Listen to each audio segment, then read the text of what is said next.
Hello, my name is Andrew Keane. Welcome to Keane on America, the daily interview show about the United States.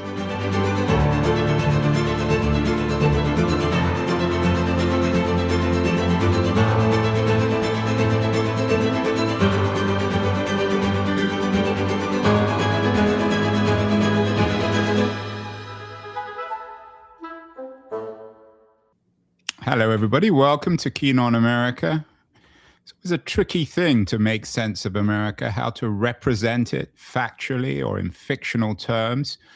A few months ago, we had my old friend George Packer, one of America's leading writers and authorities on America itself. Of course, he's the author of many nonfiction books, best-selling, prize-winning books like The Unwinding. But a few months ago, George came out with a novel called The Emergency, and we talked in our conversation about when facts fail, turn to fiction. We're having a similar sort of conversation, I suspect, today with another of America's leading writers, Kurt Andersen. He's been on the show many times before, talking about anger in popular culture and one kind of crisis or another in America. He was even on when we had a show on TechCrunch back in 2011 when he was talking about why things haven't changed. And Kurt has a new novel out.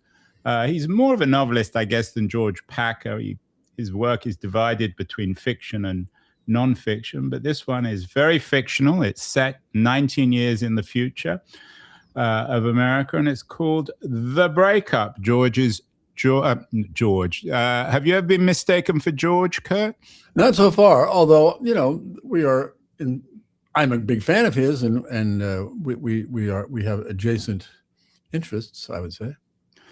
Adjacent interests, and in some ways, careers. So could we use a title for this conversation, When Facts Fail, Turn to Fiction, Kurt? You can use whatever title you want, Andrew. That's not the one I would pick, but, go for it. But is that why you wrote the book? When we can't make sense of things in factual terms, we have to fictionalize it? Or are there other reasons why you've chosen to write this book? Well, I considered, I wrote these two big histories for my last two books, Fantasyland, 500-year history of basically American culture. And it's where we are as a result of that today. And then Evil Geniuses, the last 50 or 60 years. Why we are where we are today. I thought about writing, a kind of third in that series, if you will, about the future. Then I realized, no, I don't want to write that. I realized I enjoy history. I enjoy writing history, connecting dots in, I hope, fresh ways to have a different picture of it than had previously existed. But the future is just, well, this expert thinks this, and this expert thinks this, and I think this. Well, who cares? So I just decided that the way to tell such a story about a possible scenario over the next 10 or 20 years is in fiction. And then once I was nearly done, I realized, well, of course, the future is fiction because it hasn't happened yet. It's imaginary until it happens. So fiction, in a way, seems to me the way to write about the future, the only interesting way. I remember when I was a kid, and maybe you remember this when you were young, this boom in futurism around in the late 60s and 70s, Alvin Toffler and all this. And I loved that when I was a kid, but it's kind of folly to say what's going to happen with confidence based on what is happening now. So I decided a novel was the way to go. And as you say, this is my fifth novel. And so I just returned to what I had done. The Breakup, as a title, sounds rather sad, breaking up both of marriages in America. Is it a sad book, Kurt? There is definitely sadness in the book. There is a lot of humor and even, dare I say, comedy in the book. There's heart, but, and there's ghastliness. But I would say, it's automatically categorized by the pigeonhole algorithms of bookselling as dystopian, or maybe, and I find this more accurate, dystopian satire.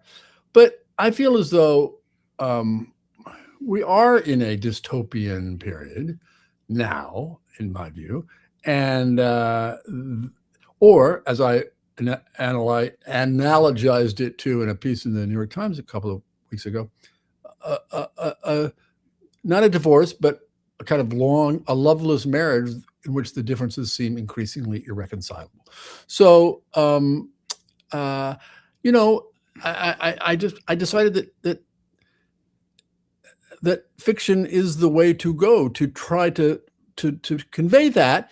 And no, it's not. I think it's not depressing, and I emphasize that it ends on an ambiguous but hopeful note. Certainly about this, marriage, which reflects in some ways and not in others the various divisions among Americans, but about America, where, as we all know, sometimes divorce is the best thing. As painful and awful and traumatic and trying and complicated and sad as it is, all the people I know who are divorced don't regret doing it. Yeah, I have to say I've had one divorce. It was the most fun I've had with my clothes on. Have you been married? Have you been divorced? I have not been divorced, and I've been married for 40 odd years. But is it a happy marriage? I would say. Well, I mean, you have to acknowledge that. Is your wife in the background? No, she's not. No, she's not at all. And every marriage, like the marriage I depict in The Breakup, has its ups and downs and trials and tribulations, and it's not a walk in the woods every day. But if there's a basis, for love and understanding, and you don't veer from bickering into like permanent contempt and all those things, the pleasures and all the kinds of pleasures of it can outweigh for me the less than ecstatically happy parts. Speaking of walks in the woods, I'm sure you saw Alex Garland's book Civil War, which was about a future America, very dystopian. Lots of walks in the which were walks in the woods, which were rather violent. Your book contains, if not contains a civil war, certainly refers to a civil war in the future of America that happened before this imaginary future. What kind of civil war took place in The Breakup, Kurt? Well, one thing is, one of my large choices was to make this 7 years after that relatively short Civil War ended. So it's already in the past. It's already receding, and like, okay, that was terrible, but here we are.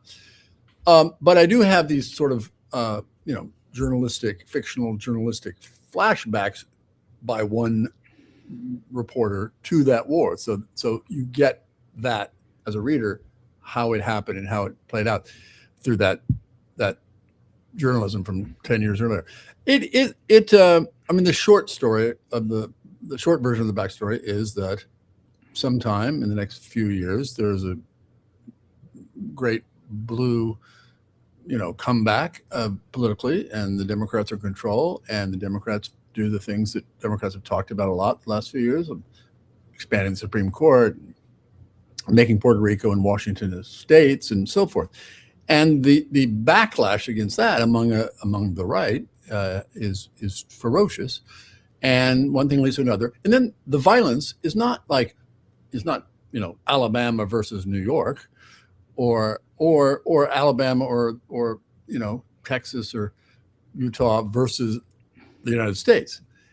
Although I won't go into the details of how that works. It is scattered violence of a, dare I say, Middle Eastern kind, with militias who are loosely confederated around the country and kill people and blow up things and assassinate people and kidnap people, and there's a presidential administration that decides, no, this tries to keep it as, it's just a crime spree of a bunch of nuts for a couple of months, and then nope, we got to bring in the military and crush this thing. And so that's what happens. And therefore, and drones play obviously a huge role, robots play a huge role, but it is crushed, as any such, I believe, insurgency, especially an insurgency that lacks nuclear weapons, for instance, would happen. And so it lasts for a year and a half, which, as one of my main characters, Natalie, says, one of her recurring things she says is, could be worse, could have been a lot worse. We're not living in Mad Max time. So to your point about Alex Garland's movie, Alex Garland's a director whose movies I thought were great. When this came out, as I was in the middle of writing this book, I was happy that he focuses on this. It all takes place in whatever, a short matter of time in this ongoing civil war. And any civil war of any kind, like mine, like his, whatever, would be ghastly and ugly and depressing and terrible. But that is not my subject. And with this novel, it's these, and it's not, subject is not a bunch of journalists and photojournalists looking at that, reporting on that war. It's a couple of people who have just lived through it and have their ups and downs in marriages. And one of them's born in Tennessee, working class. One of them's born in LA and now is a big mocker in San Francisco.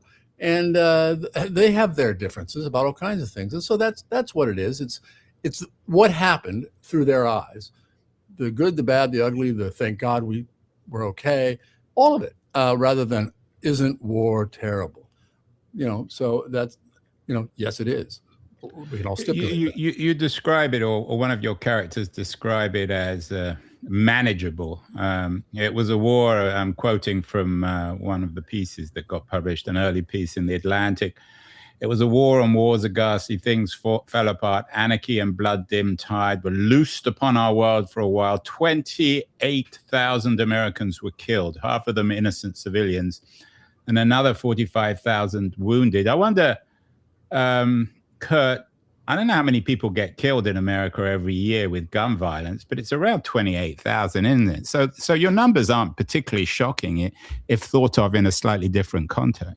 Well, precisely. Yet, when terrorists of one kind or another are killing Americans or people of any country, let alone, unlike on 9/11, Americans killing Americans, it's a different number. So 28,000, obviously, in experiencing it, would mean something very different. Although, as that same character says, if this were anything like the Civil War of the 1860s, millions of people would have been killed, and this was nothing to compare to that. It's a tiny thing compared to Gettysburg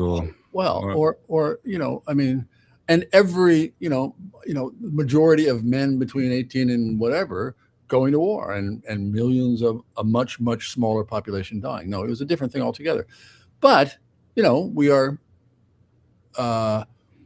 It's a different time in terms of the willingness to accept death, I guess, and apart from that, it's been 100 and whatever it is, 60 odd years, and will be 180 odd years when my future hits, and we haven't had that. We've just become more prosperous, more successful, more stayed peaceful, superpower, all that, and one of the, I think, great anxieties for people who are Americans and have grown up here, and if they're not young, feel like, wow, what is happening?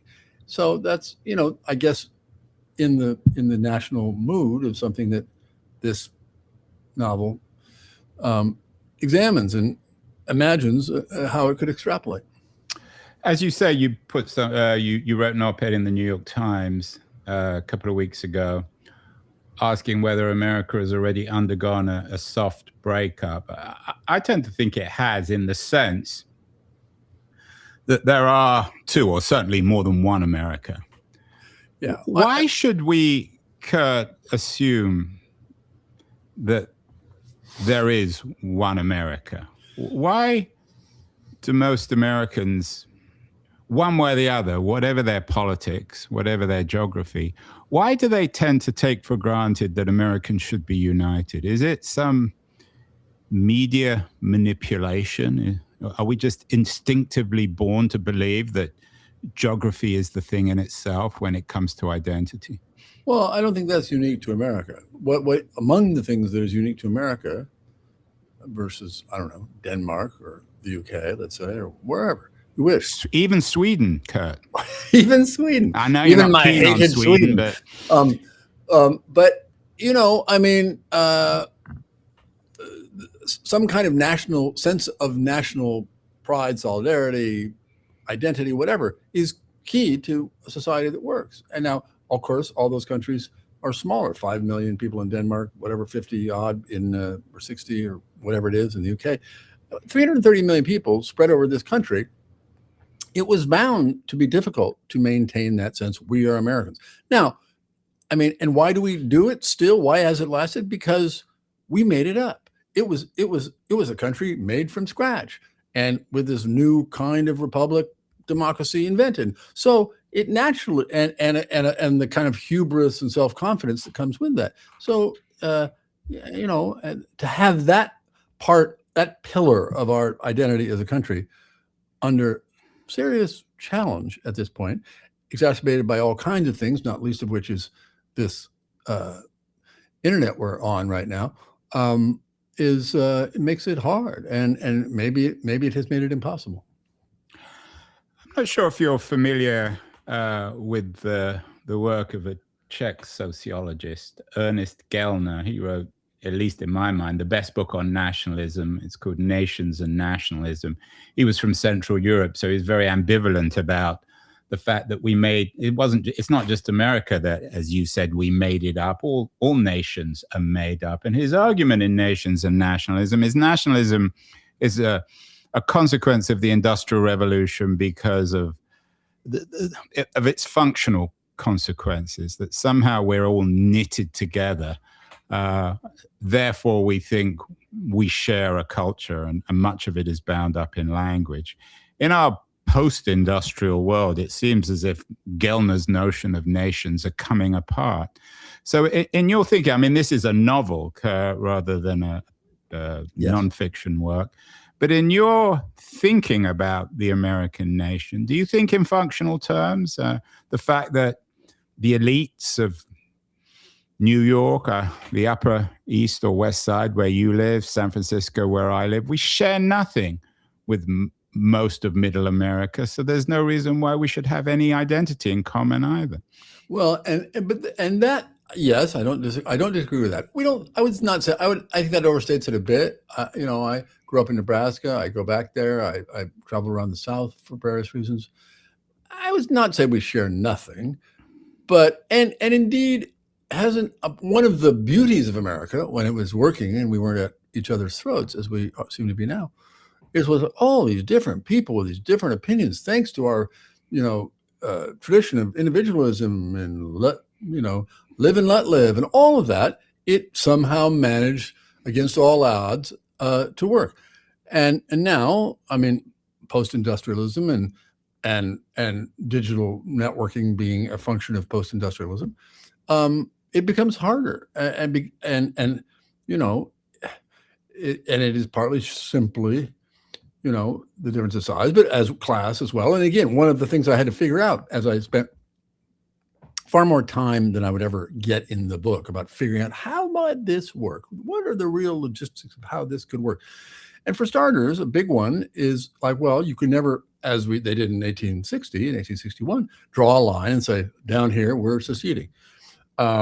Because, of course, so much of the differentness to which you refer is between cities and rural areas, and so how on God's green earth do you figure out how to do that? Which is why it takes 7 or 8 years to figure it all out between the Civil War and when the disunion, as I call it in the novel, finally happens. So, I mean, we've never had it. I mean, America is no more. Probably, maybe it is, but I don't think it's that different from people where you and I live versus people in where my father grew up in the middle of Nebraska. I don't think those people were more similar. There was I think out of the power of the American myth, which isn't to say it wasn't true, but myth and reality in that sense are, fungible and blurry. I think that fed that, oh, here I am on my ship in the South Pacific with this guy from New York and this guy from Alabama, and here I am from Nebraska, and here we all are together. That was both real and fed this idea of America. Now, for all kinds of reasons, of we are no longer I don't know, we're certainly no longer a young country, and the challenges to the sense of nationhood in all kinds of ways. As you say, it started in the 19th century, nationalism.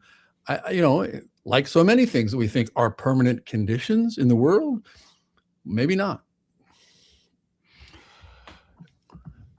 You were on the show, as I said, back in 2011. You wrote a brilliant piece in Vanity Fair on the fact that culturally nothing had changed back when you were writing in 2011. We're still wearing the same stuff. We're still listening to the same music. And I think your argument actually still works now. Thank you. You probably should have. I mean, I'm sure you incorporated it into lots of your books, although it could have been a standalone book. It's such an important argument. But what you noted in that piece, and why you came on my show when it was on TechCrunch, is that the one thing that's changed is technology. You've mentioned the internet and social media a couple of times. How central are these technological revolutions? I'm not sure how much you talk about AI in the breakup in this new America, or this new fragmented America, broken up America. Well, it's absolutely central. It is not central in the way it is today of like, what's it going to mean? How many jobs is it going to destroy? How is it going to transform things? How is it going to make people stupid? All those things, which are all legitimate, unanswered questions. But in 19 years, as I both depict the world, it's sort of more in the pervasive and more in the background. As you know, it's like the difference between, you and I remember, like the new economy, the new internet. Oh my gosh, what's this going to mean? Is it all for good? Is it what? And then, and then it became just part of the background, like electricity, right? And so that's what it is. And also, I chose in this book to not make it a science fiction book. I mean, yes, AI is there. Yes, there's, I hope, some interesting things about, AI, humanhood, and all those kinds of things. And plenty of robots around. So the short answer to the question is yes, technology is gigantically, you can't overstate the transformation. However, then I look at small things like in my own, parochial world of book publishing, 10, 15 years ago, everybody thought, print books are over. They're done. Well, print books are still a half of all books sold. A quarter of them are audiobooks. This are rough numbers, but they're true. And a quarter of them are ebooks. So, just because something is, oh my God, it's transformative, as the internet in 1990, 89 and 98 and so forth was, doesn't mean you can't predict exactly what it's going to do. It's the folly of extrapolating from, oh my God, look at this, to like some straight line. So we'll see. And I spend, as I say, some time depicting AI and all the rest. And there are tech trillionaires, more than just one at that point. And but I don't focus on it. It's a background thing to more the marriage, the societal breakup, which is already, since the war and since this long, complicated negotiation to divide up the country in two, has subsided. As my character Natalie, the main female character, says, there's a half-life. We already feel it, don't we? You have to say the politicization of everything has already subsided, because people sort of, okay, we're tired of this shit of the last 20 years, and we're, God knows, tired, and we're traumatized by this war. But like, okay, we can go to our own corners and, for better or worse, make our own sandboxes. As I said, you wrote that piece about unchanging fashion in 2011. In 2012, I think many people believe that our age of anxiety began. Everyone suddenly became anxious. A lot of people blame Mark Zuckerberg and Facebook and social media.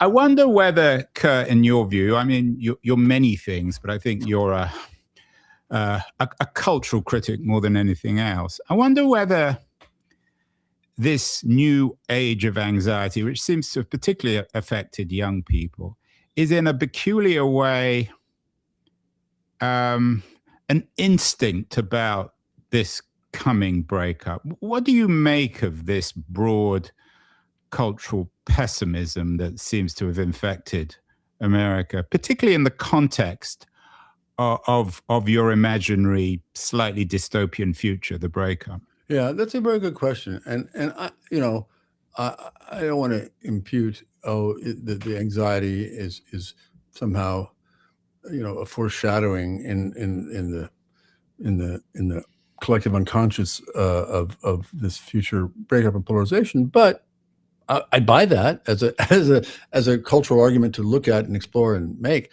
And no, social media didn't do it all, but it's hard again to overstate the role of that in exacerbating and making a businesses based on keeping everyone riled and angry at one another. But there are many things. I mean, the one of my last book, my last big nonfiction book, Evil Geniuses, was about what I posited as this takeover by the unmaking of America. Yeah, by the libertarian rich right, that combination of forces, remaking of the political economy of the United States. From pretty fair, and all boats were rising since the war, certainly World War II, that is. And then no, I mean the break in every metric from 1980 or so on is stark, and the deindustrialization and all of that stuff at a time when, just politically speaking, the Democrats decided, yeah, that's too bad, but we basically are in full agreement, or not full agreement, but we are in agreement. There is a consensus. There is what we now call a neoliberal consensus among the left and right that this is the way the world and America are going to work. The end of history, right?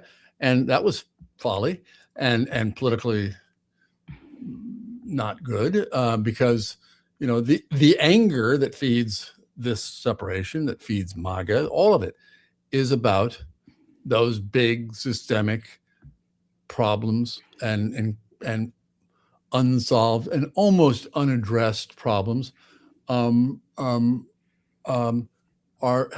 home to roost, and are obviously part of what I envision as the breakup. Another feature of our age of anxiety is loneliness. Is loneliness a cause or a consequence of your breakup?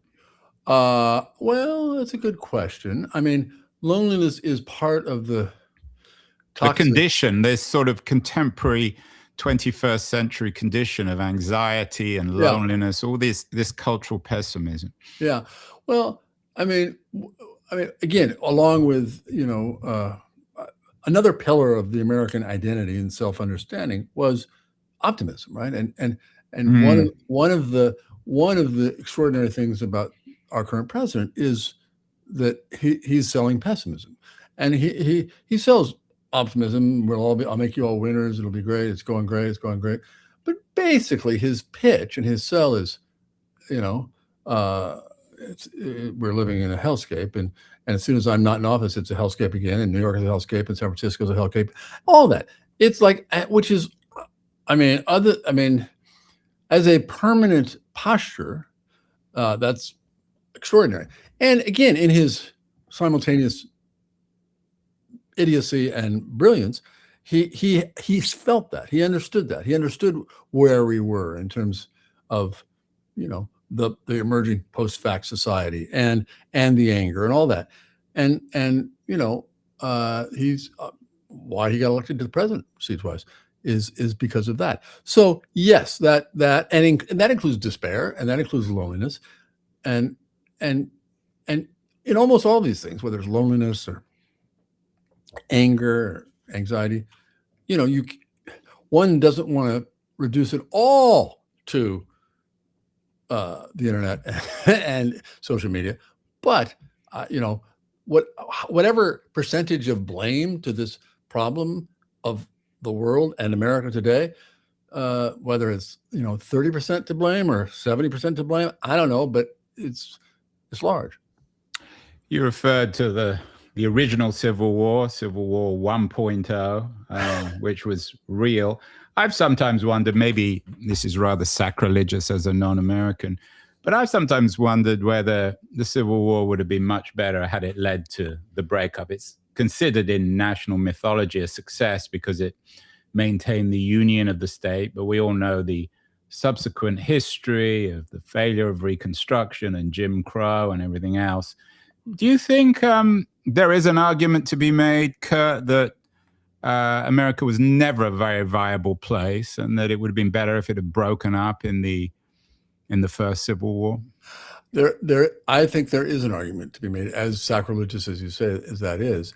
And in fact, it's not, I mean, maybe you are given less standing to say that given your accent, but I was talking to a friend of mine, a prominent media person, friend of mine the other day, who said, I've always thought, we were talking about my book, he said, I've always thought exactly that we should have really made it a victory, abolished slavery and made that stay, not tried Reconstruction, just say, you're out. You're never going to be citizens again. Sorry, you lost.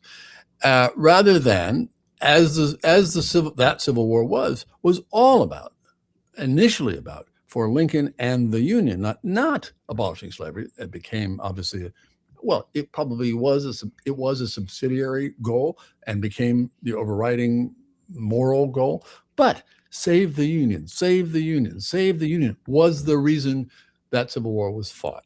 And by the way, the United States at that time was whatever it was, only 80 years old. It was new. Like, we got to save this new wonderful experiment. It can get even greater.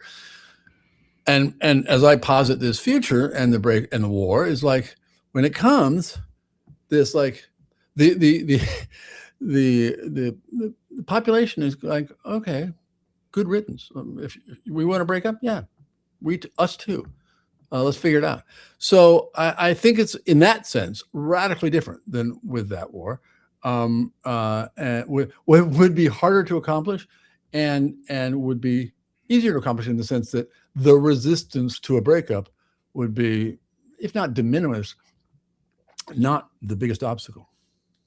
What about the role of the state here? Because that's the one thing that theoretically, at least, ties America together, the federal state. Yes. We've, of course, lived through in the last couple of years the Muskian farce of Doge. Yes. But how does that play in the narrative, Kurt, about this disregard for the state, certainly on the part of the current administration, and maybe even on the part of some Democrats? Is this, again, the first tremor of the breakup, the fact that at least half the country doesn't want the state, and without the federal state, that is, and without the federal state, there is no United States of America? Well, they think they do. Half the country votes for Republicans sometimes, and has almost half the country has voted for the Republican president last two times. But they do not. What they want to get rid of, well, in retrospect, not have the internet happen. They want to get rid of Medicare. They want to get rid of Social Security. No, they don't. All of we have in the last century become such a united federal country where the national government, as cumbersome as it is,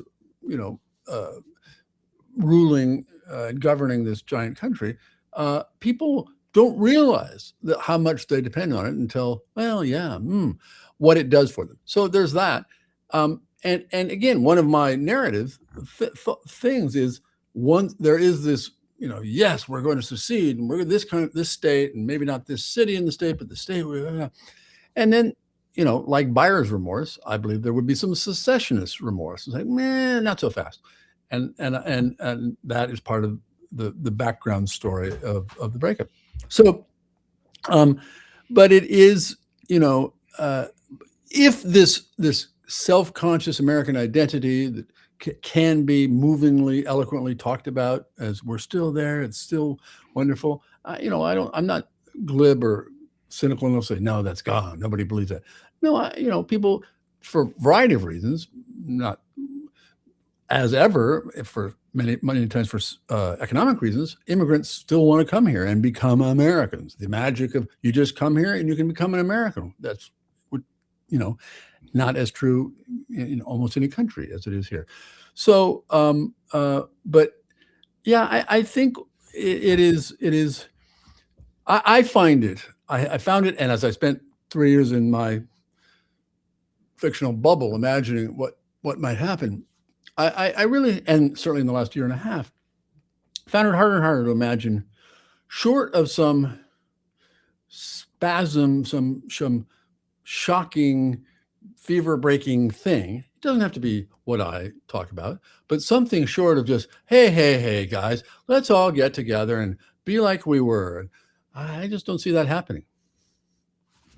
Yeah, nor do I. And as you noted, America maybe has already undergone a soft breakup. We're all politely forgetting to ignore it, and ignoring it and not really addressing it. It's like one of those Thanksgiving meals where no one talks about what's really happening. Well, no, and they're starting to talk about it. And I think to the degree this book is already getting attention and sales and everything else, it's because this subject has been kind of off the table for the people like us to talk about in the media. And it's just like, no, don't go there. I recently talked to Fintan O'Toole in a public talk about civil war, in his case in Ireland, and he warned of that, and he said, do you have qualms about publishing this novel? Because if you get it in the discourse, people it will become self-prophecy. I said, well, I don't think so. But I think it's important to, as you say, to talk about the elephant in the room, which didn't exist 10 years ago, right? I mean, when Marjorie Taylor Greene and Rush Limbaugh, about the same time, which is to say, after Trump lost the election in 2020, and then in her case shortly thereafter, it's like, a national divorce. It's got to happen. It should happen. Blah blah blah. And it's Rush Limbaugh. Well, it's Marjorie Taylor Greene. We can't take that seriously. So I think that I've taken it seriously in this book. There's another novel coming out in a month or so by a very good novelist about also a civil war. I think it says something that there is this fictional exploration, if not yet quite the chattering pundit class close consideration of what it would mean. I think the divorce metaphor is very good, and people I know, and I've talked to many of them as I was writing that piece in the Times where I compare it to divorce, they said, "Yep, that's the trope. That's how it feels, like a long, bitter, loveless marriage where people are already going off on their own tracks and living their own lives, but it would be too whatever, bad for the kids or expensive or whatever reason that they don't go through with it." I've never experienced that depth of a failing marriage at all. But to the degree it's a useful analogy, trope, whatever for the country, I feel that that's where we are. You've said that pundits haven't addressed this, although maybe it's American pundits. Stephen Marsh is an old friend of the show. Has been on. Yes, he has addressed it. He's a Canadian, and he wrote The Next Civil War, which is a nonfiction book. So maybe it's easier for outsiders, like people outside of marriage, to understand that.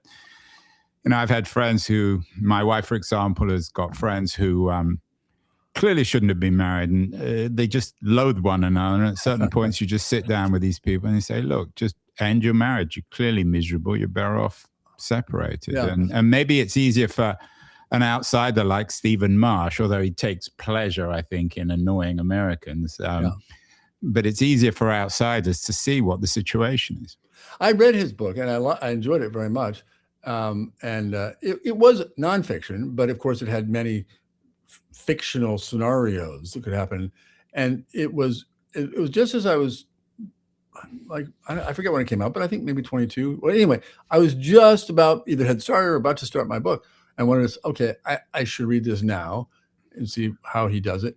And and again, it confirmed my notion, my decision, which I already made, to do it purely as a novel, rather than this could happen. And this is how a Flashpoint could happen. I just didn't want to do that. I wanted to go full. It happened, and here we are. But yes, in terms of him in that book, in his desire to write it, and basically his premise that he states, we are already in a civil war. Yeah. And he did, and I don't believe he even went into the detail of that. I only learned really as I was researching this novel, that I incorporate and summarize in the Times piece, about all of these things that I hadn't really put together, of these, 10 state, 20 state climate alliances, the sanctuary cities, of course, and the Second Amendment sanctuary states, and 1,000 counties, all these things that, like, okay, there's this, okay, there's this. I certainly hadn't put them all together in a picture of this soft breakup, of these kind of governmental apparatuses emerging for these separate governments. And it didn't look like that, because nobody was talking about a national divorce or civil war in 2009 or even 2012, when these things started to emerge. So yeah, it's one of those things. And I don't know. I'm not saying we're going to get to a war or a breakup, but I am often reminded of the famous Hemingway line from The Sun Also Rises, about the guy who went bankrupt, and how did it happen? Well, gradually, and then suddenly, and so I think, again, I'm not.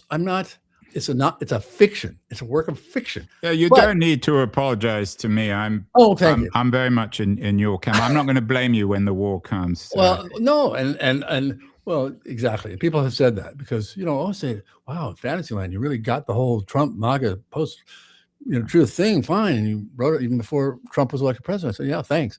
And so this Cassandra pattern, I don't, I'd rather be right than wrong, to the degree certainly in nonfiction, about what might happen. But yeah, well, don't blame me. But we'll reconnoiter in 10 or 20 years. We'll be wearing our bulletproof vest. Finally, Kurt, you've noted this sort of higgledy-piggledy nature of a future America that's been fragmented. It brings to mind the pre-industrial world, the medieval world, where geography and identity were much more complicated, or much less literal than they are today. Two things come to mind.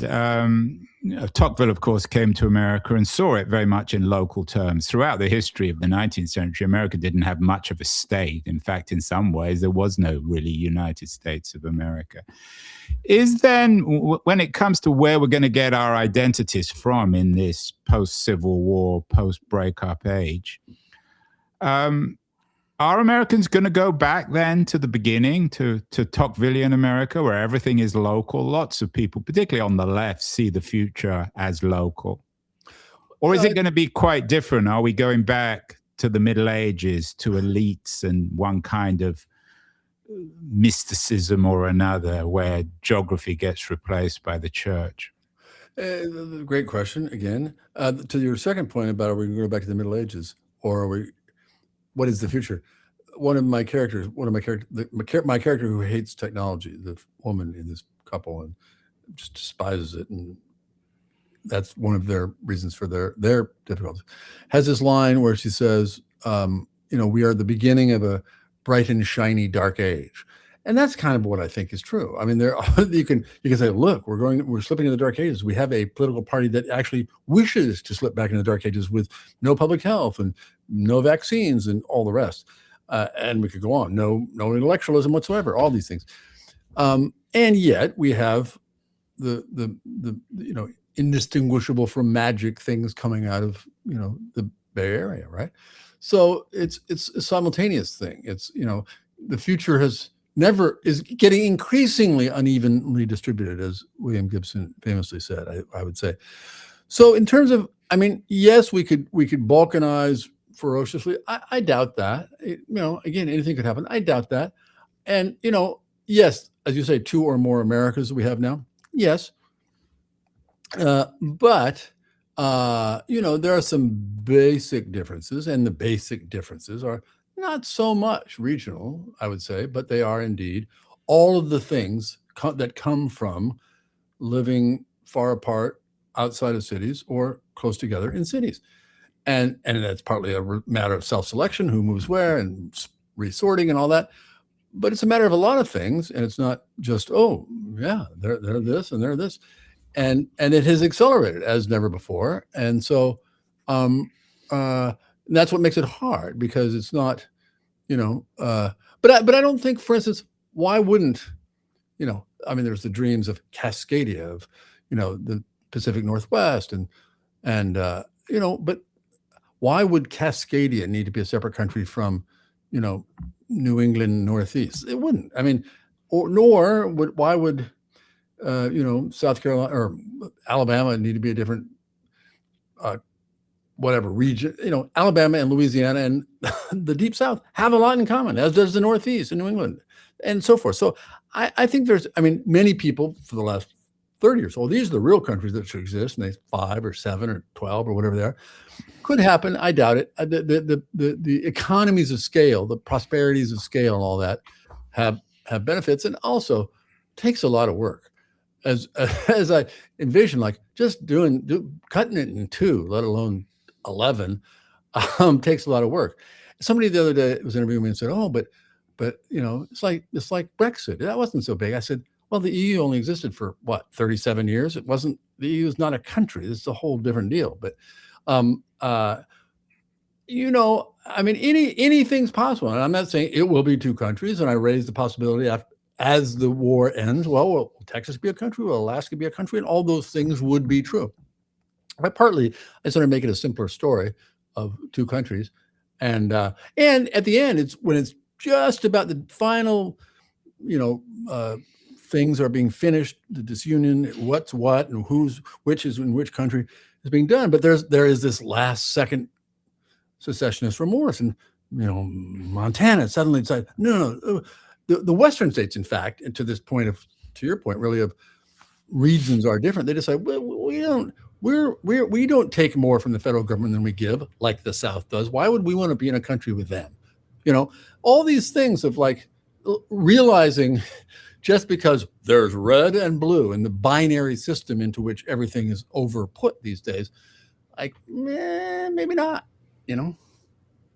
I hope there's no Hollywood ending to this. It doesn't all end cheerfully, does it, Kurt? No, it doesn't end hopelessly either. It ends, I don't know, chalk it up to my Midwestern upbringing. It ends not without hope. And therefore I kind of resist it's a dystopian novel, because dystopian implies to me Cormac McCarthy and zombies walking around and everything in rubble. Like the Alex Garland movie is more dystopian, and nothing wrong with that. And I love The Road, and I like many depressing depictions of the future, but it's not what I wanted to write, and nor, frankly, did I think, if I were a reader today in the middle of this early dystopian moment that we're living in, would I want to read a book about, well, it's this way now, wait to see how bad it really gets? That didn't interest me as a hypothetical reader of my own work. Well, there you have it. The Breakup by Kurt Andersen, a man who's been married, how many years? 40, 30, 40? I'll tell you, exactly, 45. Yeah, so if we're gonna have a marriage counselor for America, Kurt's the guy. He knows how marriages work and how they don't break up. Yeah, that's me. Well, Kurt, we'll get you back on the show where I hope the next book will be nonfiction. You seem to go backwards and forwards between fiction and nonfiction. But as always, it's a real honor and a thrill to have you on the show. And congratulations, the book's already getting tremendous coverage and traction. It's bound to be another of your bestsellers. Thank you so much. And it is always, I was so glad that this happened and it was arranged, and I didn't have to say, "Hey, Andrew," and because you're always a pleasure to talk to, and in the same way that, you say, is this what you tell your wife, Kurt? No, I'm much more. I rarely blow smoke at her in the way I'm blowing smoke at you now. But I'm telling you the truth. Yes, I say I love you, honey, and this is why I do. Now, honey, Andrew, I love you too. And why is that? It's smart, and it's also, as you say about Brits or Canadians can have this other point of view. I like that, even though you're obviously, as far as I'm concerned, you're an American now, but still. It's why I listen to, The Rest is Politics, the British podcast about politics, because I like hearing what those guys have to say about U.S. politics. I don't care much about by-elections in Wales, but I like hearing what they have to say about Trumpism, for instance. So anyway, thank you. Hi, this is Andrew again. Thank you so much for listening or watching the show. If you enjoyed it, please subscribe. We're on Substack, YouTube, Apple, Spotify, all the platforms. And I'd be very curious as to your comments as well on what you think of the show, how it can be improved, and the kinds of guests that you would enjoy hearing or listening to in future. Thank you again.